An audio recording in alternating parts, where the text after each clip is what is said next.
Hey there, Sarah Grillo answering your CFA questions this week.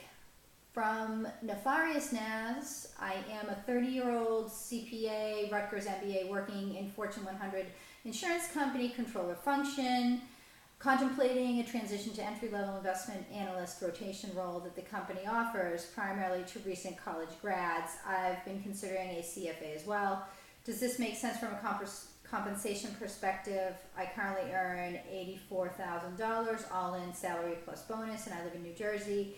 Does it make sense for me to transition to the investment side? So I'll tell you from a money perspective that it doesn't make sense unless you are absolutely 100% certain that you can commit and that you will absolutely do everything it takes to get to where you need to get on the investment side.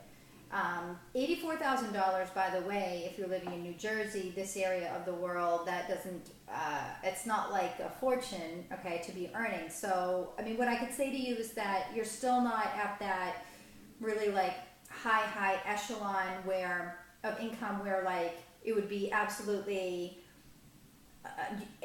unbearable to take a pay cut. You could maybe get in at, I don't know, the entry-level analyst rotation program is probably, you're probably looking at $60,000. That would be quite a steep pay cut. And also keep in mind that I don't know what your life is, but the life position you may be in, have a mortgage, children, family, a spouse, those might be different from somebody who is 23 years old and can eat tuna fish out of a tin can and walk to work.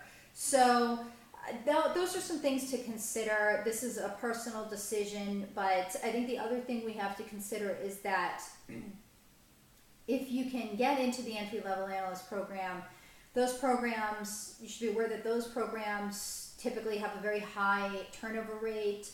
The attrition rate is also quite high. They take maybe 50 people, or like for example at Merrill Lynch in their financial advisors program, they take about 100 people, and then let me see. Maybe I think they told me it was like 60 people, and then they cut like 55 of them or something like that. So really, like, it might seem like a cool thing to do, but there is a very, the odds are working against you of success in many of these situations. That doesn't mean that you can't take that good experience and go somewhere else. Just keep in mind that by the time you get done, you'll probably be about 32 years old, have a $60,000 salary, have a few years of experience on the buy side, and when you go out into the job market, if you have to transfer, if the program doesn't work out, look at the position you'll be in. You'll be 32, competing against 26-year-olds. Who knows what your life requirements will be at that point, and you're going to be in the talent pool with, for positions that I would say at that point you'd be looking at 90 to 100, which is where you are now. It'd be pretty tough, right? So if you think that you feel this is your dream and what your heart desires, you won't be happy without doing it, this analyst strategy would be one road that you can take. It really depends on how committed you are and how badly you really want to do this.